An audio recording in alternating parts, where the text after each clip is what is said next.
السلام عليكم ورحمة الله وبركاته. الحمد لله الذي يغفر الذنوب ويقبل التوبة، والصلاة والسلام على النبي الأمي التواب الأواب الحفيظ وعلى آله الطيبين الطاهرين. أما بعد، فأعوذ بالله من الشيطان الرجيم. بسم الله الرحمن الرحيم. يا أيها الذين آمنوا توبوا إلى الله توبة نصوحا.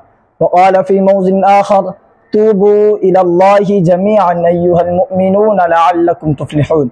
حضرة رئيس الاحتفال المحترم وسادة الأجلة وأساتذة الأعزاء، إني أريد أن ألقي بين أيديكم خطبة عربية يسيرة سهلة حول موضوع التوبة في هذا المجلس المبارك، فأرجو من الحاضرين المستمعين جميعا أن يلتفتوا إلي ويشجعوني على عملي هذا. عباد الله، إن الله تعالى خلق الإنسان وخلق الجنة والنار وخلق كل شيء زوجين، فبعث الله هذا الإنسان إلى العالم لأن يمتحنه كما ذكر في التنزيل العزيز: خلق الموت والحياة ليبلوكم أيكم أحسن عملا وهو العزيز الغفور.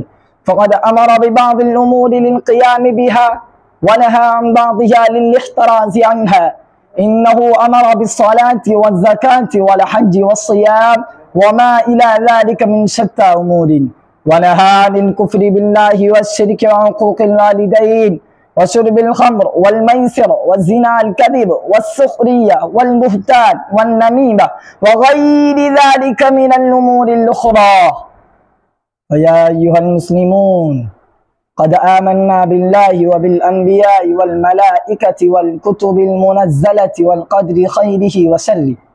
يلائم لنا ألا نقترف الذنوب والمآثم، وأن نميل الطرف إلى الشرك والكفر والوثنية والفسق والزنا وشرب الخمر. أيها الإخوان، يجب علينا أن نتوب من هذه الذنوب المردية والمعاصي الهالكة الحالكة، لأن الله تعالى يقول في كتابه الباقي القرآن الكريم بصيغة الأمر: توبوا إلى الله جميعا أيها المؤمنون لعلكم تفلحون. وقال تعالى في موطن آخر: يا أيها الذين آمنوا توبوا إلى الله توبة نصوحا.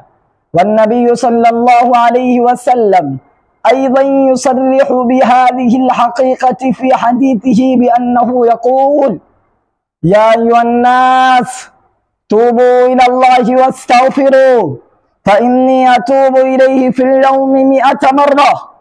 ونقل عن أبي هريرة رضي الله عنه أن النبي صلى الله عليه وسلم قال: والله إني لأستغفرن الله وأتوب إليه اليوم أكثر من 70 مرة.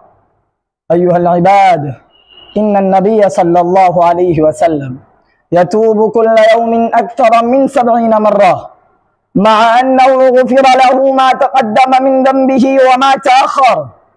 فما بال هؤلاء الرجال الذين يذنبون كل يوم وليلة أكثر من 70 مرة؟ إننا نذنب كرات ومرات في يوم واحد، ولكن لا نميل إلى الله.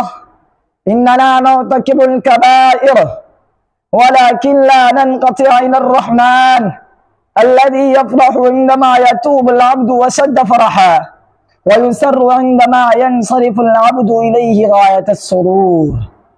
أيها العباد، انظروا في هذا الحديث الشريف والتفتوا إلى فرح الرب الكريم وقت توبة العبد المنيب. توجهوا إلى الله، سارعوا إلى التوبة، سارعوا إلى الرحمن الرحيم الذي يقول في القرآن المجيد: قل يا عبادي الذين أسرفوا على أنفسهم لا تقنطوا من رحمة الله إن الله يغفر الذنوب جميعا إنه هو الغفور الرحيم. في التوبة نجاح، وفي النجاح رضوان من الله. وبذا أختتم حديثي هذا، والسلام عليكم ورحمة الله.